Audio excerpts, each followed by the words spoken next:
Sure. Well. Fantastic. Welcome. Excellent. Thank you. Well, thank you for sort of a quick intro as well on us. Hello, everyone. My name is Pratik. I'm the co-founder and CEO of Terraview. I'm from India and currently settled in Barcelona. I come from a family of farmers, similar to what 150 million odd others. This farming is, one of the oldest and biggest trade in our country. I have observed the challenges that all of us sort of go through.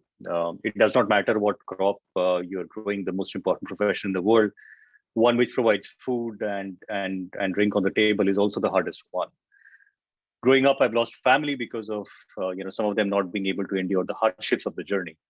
When Piyush, my co-founder, and we decided to start up, we were very clear that we had to build something for the agriculture sector. Within the sector, we wanted to start with a crop where maximum impact could be created. To get there, we looked at multiple crops, and they were mostly global in nature, and we decided to go with wine. Now, we chose wine because it is the most sensitive, it's the hardest and the most complex crop. It is also facing a volatile and unique test with each passing year. It also happens to be one of the largest employer in the world. 50 million people sort of depend on this particular crop for their livelihoods. And third, 20% of world's population consumes wine as a product every day. That's 1.4 billion people consuming this product every day. So a sensitive and a complex crop facing volatile conditions, 1.4 billion daily consumers, 50 million people dependent on this as livelihood. That's why we chose wine. Now, today, all of you are facing challenges of climate. In some cases, it's water, diseases, compliance, wildfires, even labor. All of these need to get solved. At Terraview, our mission is to build tools for you, tools which work like an appliance, tools which will be built along with you. And they will be built every day at an intersection of viticulture sciences and deep tech knowledge. We want to allow businesses to get better, simpler, and more predictable with each passing day. Our focus is to build tools for production, distribution, and capital. We've already built some great tools, and you will see the demonstration later in the webinar. And there are many more exciting tools in the pipeline for you. We today are a team of 35 people. We are spread across United States, Spain, France, Switzerland, amongst others. We've raised over $3.5 million in venture money so far. An exciting team, all spread across different worlds. We are also blessed to have customers across 8 wine growing regions who have shown tremendous faith in what we are building. And we look forward to partnering with many more in years to come. With this, I'd like to thank you for your time and your patience. I would now hand this over to PhillIp. It was exciting to be here. I'll excuse myself. Thank you very much. Thank you. Thank you, Pratik. Just a quick background. Do you have to go get on the train? Yes. So we will let you go whenever you want. Thank you very much. Take care. Have a good one. Goodbye. And so for everyone else, what I will do is I will actually show you the operating system, and give me 1 second that I switch this.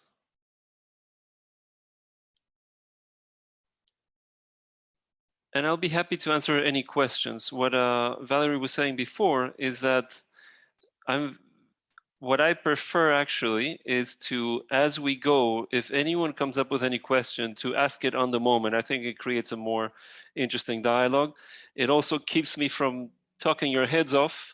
I could do that for hours on end. I'm looking at the time, and Valerie, I will ask you for help if I'm going over time. Just let me know.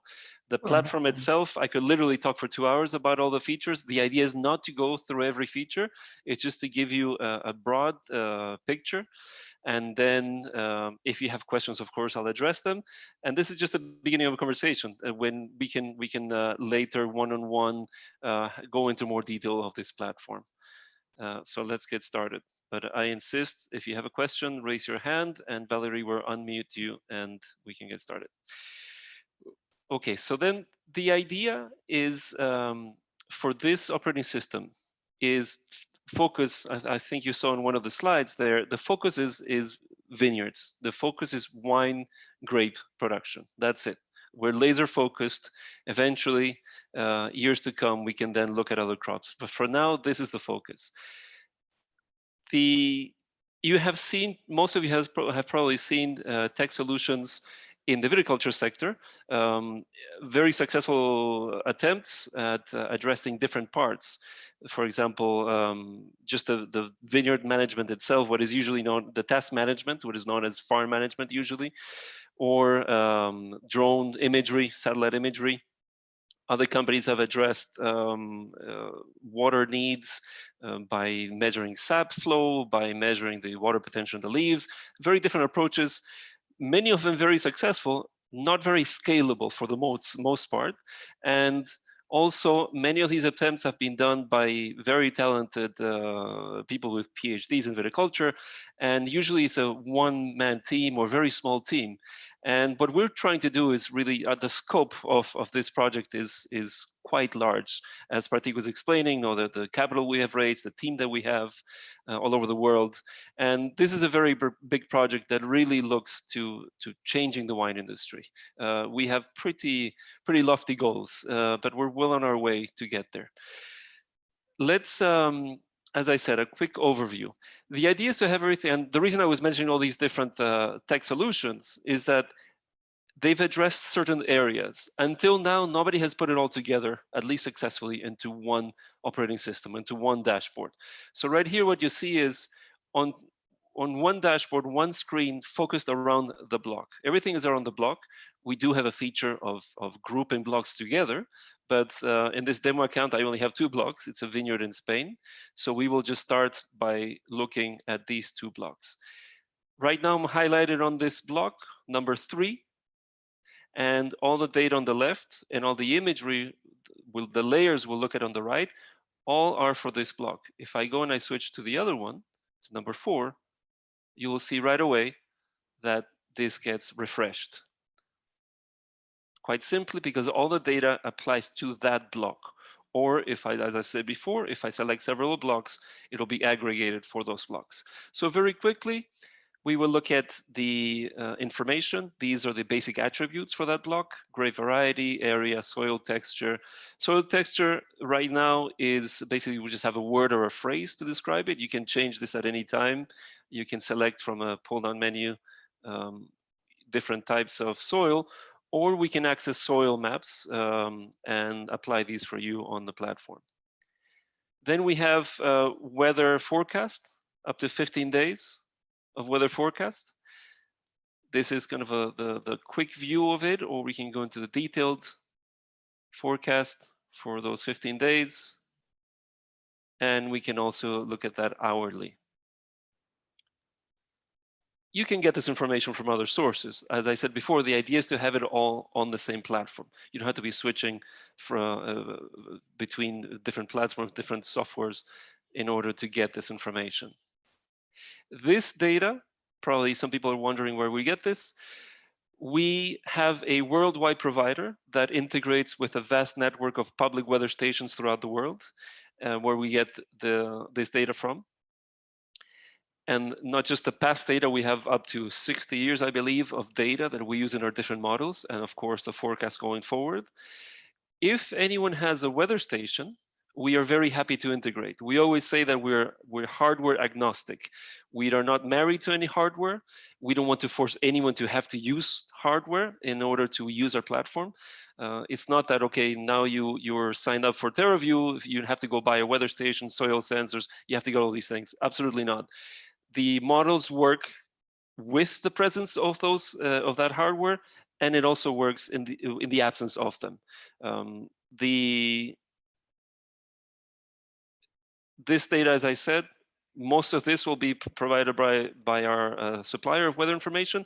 Some, like evapotranspiration, soil temperature, currently those do need sensors. In this specific vineyard, we have ET sensors, soil temperature sensors, humidity sensors, but we are looking at different technologies. For example, there is a new technology we're looking at that from satellite, you can actually estimate humidity of the soil pretty accurately. Of course, you will say, well, of course, it cannot be as accurate as putting a soil sensor. Absolutely not. But if you look at a big vineyard, let's say, I don't know, 200 acres, and if you really want to have good information for humidity for that vineyard, in an ideal world, you would have soil sensors every 2 feet. That's just not sustainable. The cost of it, the maintenance and all that. If you can get an estimation that is pretty accurate within, let's say, 5%, and you can do it for the whole vineyard, that specific measurement might not be the exact value, but it will be very, very close. And now you'll have it for the whole vineyard.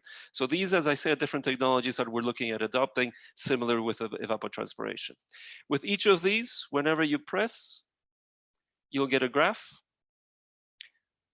that where you can see, if my Wi-Fi allows it, where you can see how, in this particular case, is precipitation. This is in Spain. It hasn't rained in the last 10 days. Probably hasn't rained in the last month either. But you can look back and see how this specific value has changed over time. I already see my wife is a little, yeah, it hasn't changed.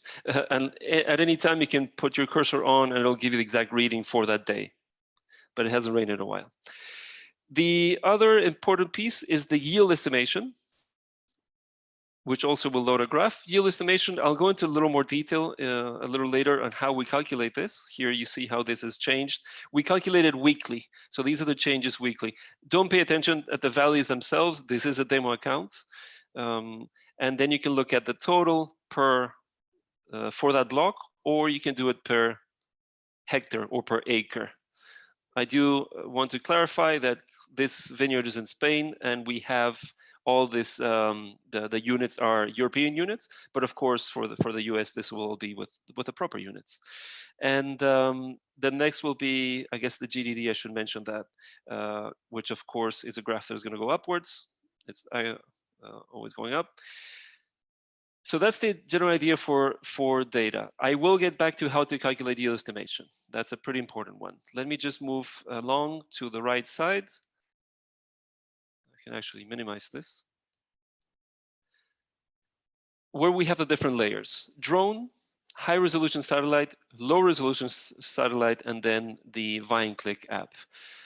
This, you're probably pretty familiar with NDVI. Most of you will use this. Here you have your index, your scale to look at what all the colors mean. So here you will see that in each row, we can zoom in, and then you can, as you move your cursor, you get the exact value for that sub-polygon, wherever you are. Okay, so that's NDVI. We actually prefer to use EVI, which is Enhanced Vegetation Index. And this actually corrects for, sometimes NDVI, or quite often NDVI can capture shadows in between vines, and it misreads them as canopy. So EVI corrects for that. Okay, and similar idea, you can get these specific values as you do that. And we had different indices and just the more generic canopy cover index. All these will have a date. The idea is that whenever you capture these images, then you'll be able to switch dates and go back and see. Right now I only have one date loaded, but if you have several sets, you can then switch dates and compare these. In fact, let me just make a pretty big parenthesis right now. In the comparison module is where we can look at all these images. In this case, I have the same index, canopy cover index, 2 different dates, August 12th, August 19th. So here I can look at how these have changed, and I can move my cursor, and on the left side, you'll see how it'll be marking the exact same spot. And you can see the difference between those. We can also have the option of the static one with 4 layers, or the one I prefer, which is the interactive one, in which the images are actually superimposed. Probably better to use a different index here. So let's say we can compare, see how NDVI correlates to the canopy cover index. Apologize for my connection.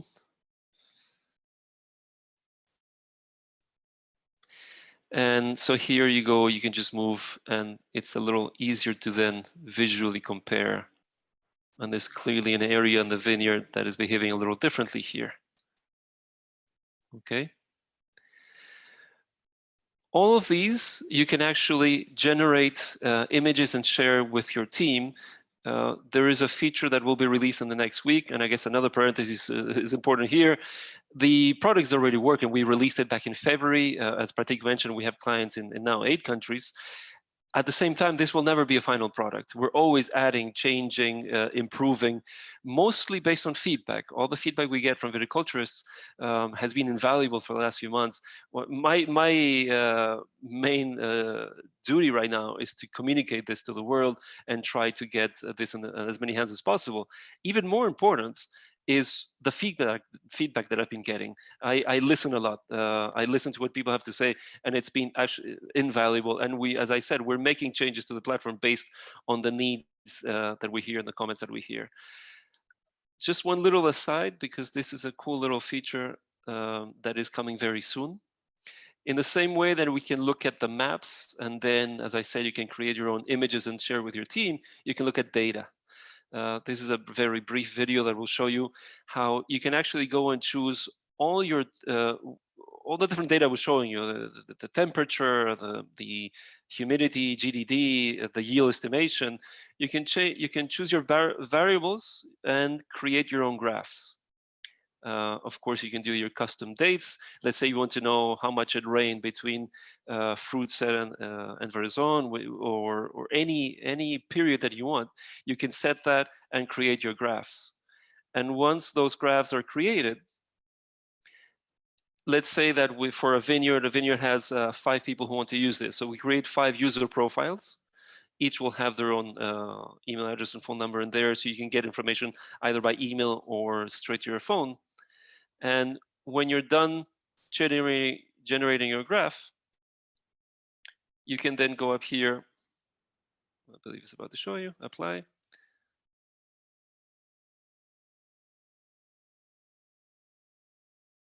There we go. On the share, first you generate what image you want, PDF, PNG, or JPEG. And then when you press the share button, here you have the pull-down menu of the users in your company, and then how you want to share it. If it's WhatsApp, via text, email, or just copy a link to use in whatever way you want. That's Phillip, I think you might be answering this. I'm sorry to interrupt you. We have a typed-in question. Would you like me to throw it over to you? Absolutely. Can collaborators... I get tired of hearing myself. I understand how it goes. So I don't think you answered this specific question. Can collaborators or like consultants be given access by growers so they can log in and see their client information? Absolutely. Okay.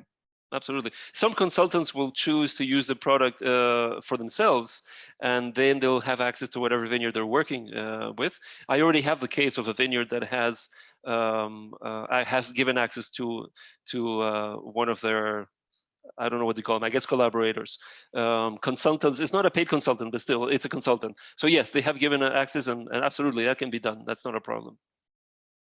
Great, thank you. Okay, then so to finish off with the whole image, you do have high resolution satellite is not that different to drone. Drone is 8 centimeters GSD, millimeters per pixel. The highest resolution satellite is 30. From 8 to 30, you actually don't really lose that much. There are certain things you can do with drone you cannot with satellite, not because of technology, but because of limitations. For example, thermal, we can do with drone, we cannot do with satellite because it's restricted for military use. For the most part, you could do all the same things with high-res satellite as you can with drone. Low-res satellite, and let me actually make a comment here. I don't really want to talk too much about pricing, but originally we had created we wanted to sell a Ferrari, and then soon enough we realized most people wanted a pickup truck, not a Ferrari. We were including 6 sets of high resolution satellite per year, and then the cost per year was such, and some people said, well, but I only do 1 a year, or some don't even do any imagery at all. Anyone who doesn't, we would encourage at least do 1. But anyway, what we decided to do was remove that from the cost of the platform. So high resolution satellite, so high resolution imagery, whether it's drone or satellite, is optional. Nobody is forced to do it. Low resolution is included. Let me toggle off. These are layers that you can toggle on and off. Low resolution, if you look at it, visually, it doesn't really say much. If you compare this with what I just showed you before, this doesn't say much. At the same time, there's a lot of data in here. When the satellite passes, they're not taking photos, they're actually collecting data. Though that data we process in order to create the images. For our models, so the yield estimation, the smart irrigation, we actually use this. The advantage of the low resolution is that because of it's much cheaper, we get this every week. High resolution, it's quite costly. So we were originally thinking of doing 6 passes a year. As I just explained, most likely it'll be just 1 or 2. It's on demand. But the low res we get every week, and this is the data we use for our different models. I think I'll move on from Imagery. One thing that I really want to show is the VineClick app. This is a free app you download on your phone. And this is going to load. Give me 1 second. This sometimes happens with my demo account. I'm just going to log out and log in again.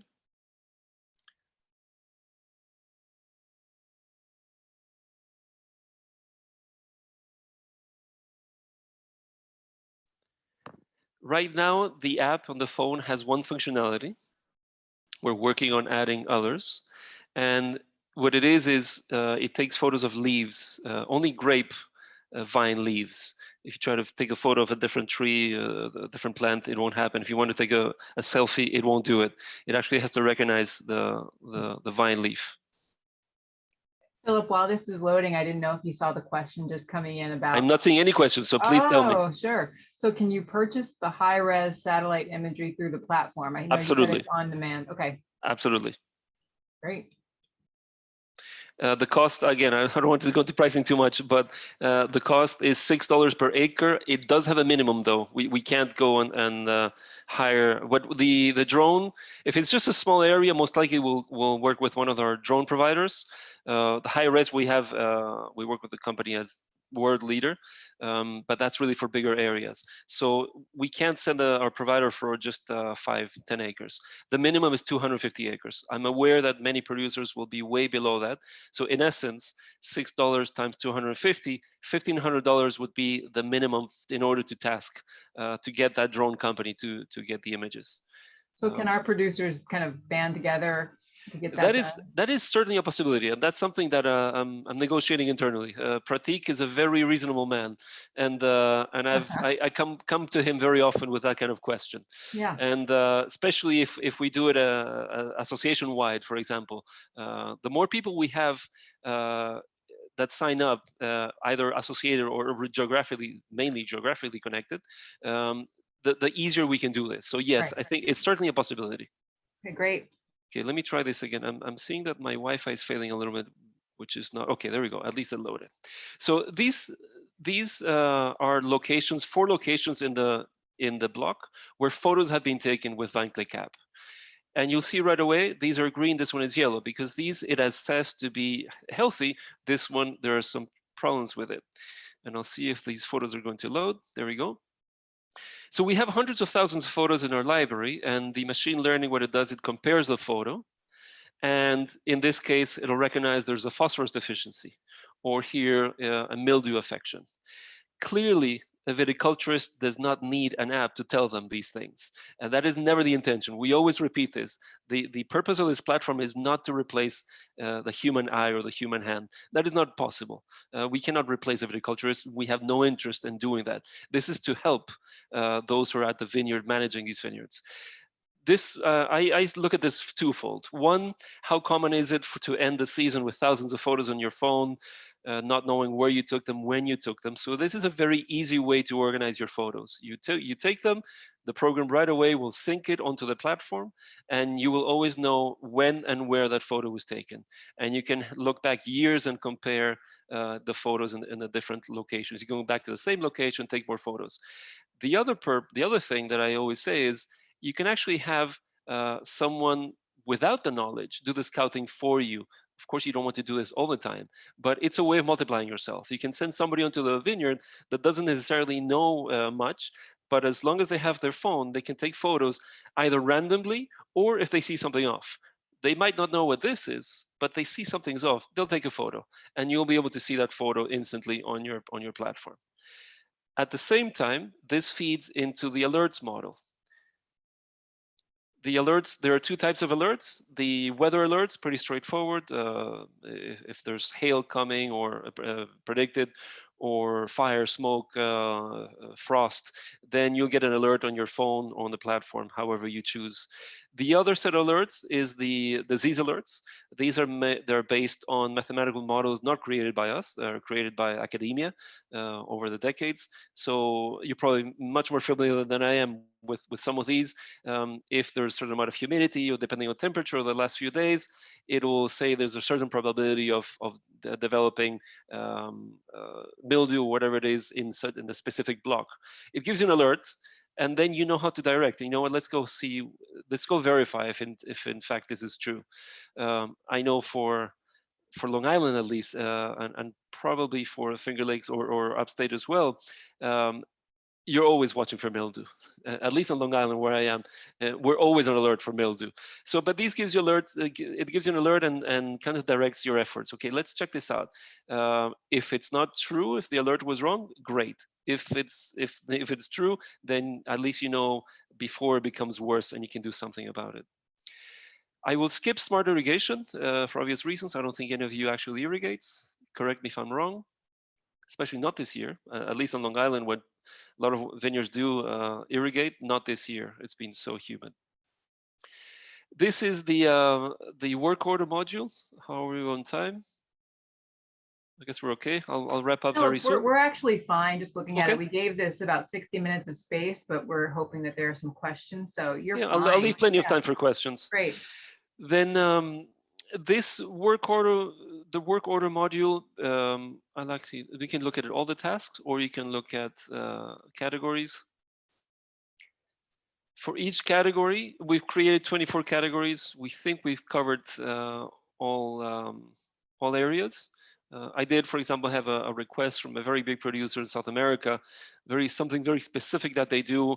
They're very big and they buy grapes from a lot of producers, and they don't have much control over what those producers do. So they do a lot of visits, and they have a very specific report that they create for each visit. So they asked if we can include that as one of the categories. So we said absolutely. So we created a 25th category where it's their format that we included, and so they can just create their usual reports. They can create them right on our platform. So here, let's go, for example, to grape sampling. You can just create a new task. You know what? Let's just pretend that I already. So this moves faster. Let's pretend this is our new task. So sample a Merlot. This you create the details and you assign it to somebody. This is a demo account. I'm the only user, so I created it. I'm also the primary worker that it was assigned to. You have to assign one worker, the primary worker. It has to have, somebody has to do the task. Secondary workers, you can leave it blank, or you can add as many as you want, as many of the user profiles that exist for that account. If you have 10 workers in your vineyard and all of them have a user profile to use the platform, then you can assign it to all of them. And then you always have the primary, who would be the person in charge for that task. The date, when this has to be done, the comments, so you can go and add your comments. In this case, we were doing sampling, so you would record your bricks, acidity, all the information that you want to include there. Then I can actually, from in here, I can move it on to the next stage. So now it's work in progress. It's not a new task anymore. It's a work in progress. Or I can go back to my tasks and I can just drag and drop like I showed you before. Let's say I finished it. It was assigned to me. I did my job. I'm putting under verifying so my boss can see that I did a good job. Once that has been done, the boss approves, it moves to complete. Once the task is incomplete, you cannot move it out of there.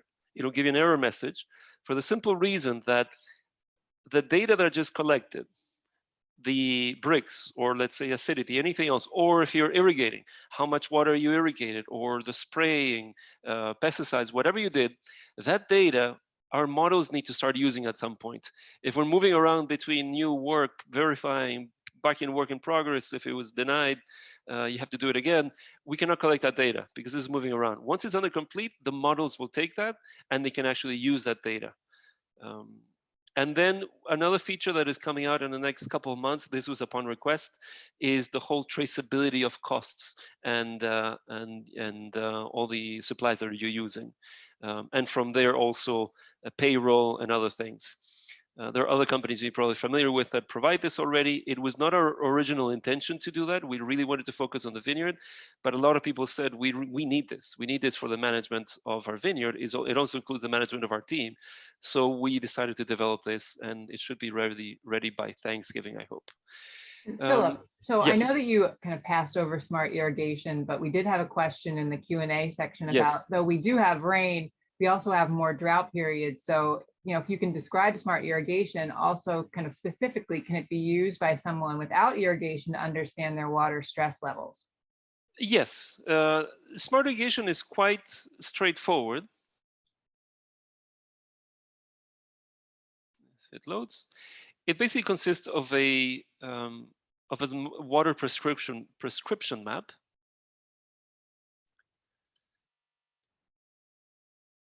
This will undergo some changes in the near future, because what I was saying at the beginning, no, we designed a Ferrari, we're trying to sell a Ferrari, and then people said, no, I want a pickup truck. Well, we created this where you can look at each sub-polygon, and it suggests how much water should go for that into that sub-polygon for that day. This is calculated daily. In this case, 41 liters, or here 48 liters, or in this area less, 8 liters only. The vast majority of producers in the world cannot irrigate this way. You cannot segregate between sub-blocks. It's most places you will irrigate by the block or even a group of blocks. So one of the features that we're waiting to come out very soon is to be able to select exactly what area, either part of a block or 3-4 blocks at a time. Whatever the area is that you choose, the model will give you the suggestion of how much water goes in. How is that calculated? The model takes in a variety of data signals, mainly weather, soil humidity, of course, type of soil. It was already put into the attributes of the block. Aerial imaging, the low resolution will come into play. It has a lower, what's the word? I forget the word. It's not as important in the model, let's say, as some of the other data signals, but it's part of it as well. And evapotranspiration is a very important value in that model. The evapotranspiration, as I was saying at the beginning, if you have a sensor for it, well, that's great, we'll collect it. There's certain weather stations that include that sensor, or if not, we can get that information in other ways. We have different ways of getting that value. As I was also saying at the beginning, sometimes in an ideal world, you have an ET sensor in every block, or 5 in every block, weather stations in every block. That's not realistic. We have ways of having very good estimates of those values for a broader area. Even if it's not exact precisely, it is pretty close, and it still allows the model to calculate how much water you would need in that area. I hope that answers the question. If not, ask me right away, or I'll keep on moving. Valerie, you did say at the beginning that the idea was to unmute people and let them ask questions. Yeah, I'm happy to do so. So go ahead. I'm perfectly happy doing that. If anybody wants to chat, go ahead. You know, just hit that raise your hand, and I'm going to unmute you, and you guys can chat. Absolutely. I just want to show one last thing, which is pretty important: yield estimation. If nobody asked it already, I'm sure many people are wondering how it is that we calculate that. So let me switch back to my presentation. We created this workflow to show that there's no magic behind this. It's funny how many people have pretty much laughed in our faces saying there's no way you can do this with limited information. It's all data. There's no magic behind this. We're a data company. That's what we do. We know how to process data with machine learning, artificial intelligence. There are different our data. I don't even know how to explain this because I have no idea how they do it. But our data scientists are pretty incredible. Every time they tell me how they do things, it's just completely over my head. But essentially, what we do is we collect data from as many sources as possible. The models are beautiful, but they're only as good as accurate as the data you feed them. There's three main sources of data. The continuous input sensorial data. So the satellite data, as I mentioned, weekly, we get this information from our low res satellites, the different indices. All the weather data we collect from our provider worldwide. If somebody really wants to work not with their private station, but with their local weather station, some producers in California said, we really like the UC Davis weather data. We want to use them. That is absolutely fine. We redirect. We cannot have both at the same time, but instead of using our provider, we redirect to UC Davis. There's certain advantages of using our provider that really integrates very well with our model. So we do prefer that. But if somebody is set on using their local public station, we can do that. That's not a problem.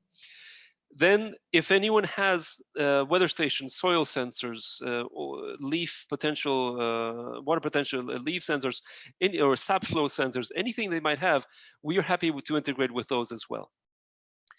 If they don't have them, the model still works. You get the idea. There's so many data signals. In the absence of any of these, the model still works. With the presence of more, in theory, it should make the model more accurate. Then the one-time input is when you set up those block attributes that I showed you. Whenever you set up the account, each of the blocks, you give it all the information. Soil type, as I mentioned before, is one that until now it's pretty, truck driving by, pretty simplistic, just one word for the whole block. Of course, not all blocks are perfect that way. And what we're working on right now with the maps provided by the Department of Agriculture for pretty much the whole country, we're looking at integrating those into the platform as well. So you can actually look at the different soil types within your blocks. So that's coming at some point in the next couple of months. Then all the basic information, grape variety and all that. Then is the workflow data, the user input data. Everything captured in the work order module will help here. Not everything, but most things. Irrigation, of course, has will change quite a bit what happens with yield. Or if you do very aggressive fruit drop, green harvest. I was talking to somebody the other day, they did 25% in one of the blocks. That clearly will affect yield. So we have to have that information. Or let's say not having that information is going to make the model less accurate. So it's good, very important to have that. There's also, I told you about VineClick App that takes photos of leaves. Several people have told us, this looks great, but I'm not prepared to give up my traditional method of cluster counts and cluster weights. So we said, okay, no problem. We created this VineClick option, which is already designed. It's in testing mode right now. It's not working yet. The idea is that in the same way that you go and take photos of leaves in some random areas in the vineyard, you go and do the same thing, and the app will direct you how to take these photos. A couple of photos that show several vines that will kind of replicate or replace the counting of clusters. Of course, sometimes you have to move the canopy a little bit to get those photos. And then a set of photos around one cluster, and the augmented reality will estimate the volume and weight. Again, with the same thing I keep repeating, will it be as accurate as actually cutting and weighing it? Probably not. Will it be close enough that the benefit outweighs the cost of having to cost that and the labor that cut that and the labor that is included? Absolutely. So then it becomes, you can actually still do what you were doing traditional method in a more efficient way. That is coming very soon. And as I keep saying, it's not even there yet. The model is already working, and this is not there yet. Do we stand to make it more accurate by adding this data signal? We are quite sure we will. Some people say the whole point of using your platform is not to have to do the traditional method. Then that's fine. Don't do it. You will not add that data signal. Then the model will capture that the value is 0 for that, and it will not take it into account. So as I keep saying with this whole idea of not forcing anyone to use specific hardware, we also don't want to force anyone to change how they do things. The model is designed in a way that you can keep working as you already do, and it already work. And a very important thing is the historical harvest data. That helps us calibrate the model to your vineyard. We do regional calibration. So we have an example in Canada, a pretty big vineyard where we got data for only one. Actually, it's not a one vineyard; it's a set of vineyards, 500 hectares, and we got data for one vineyard.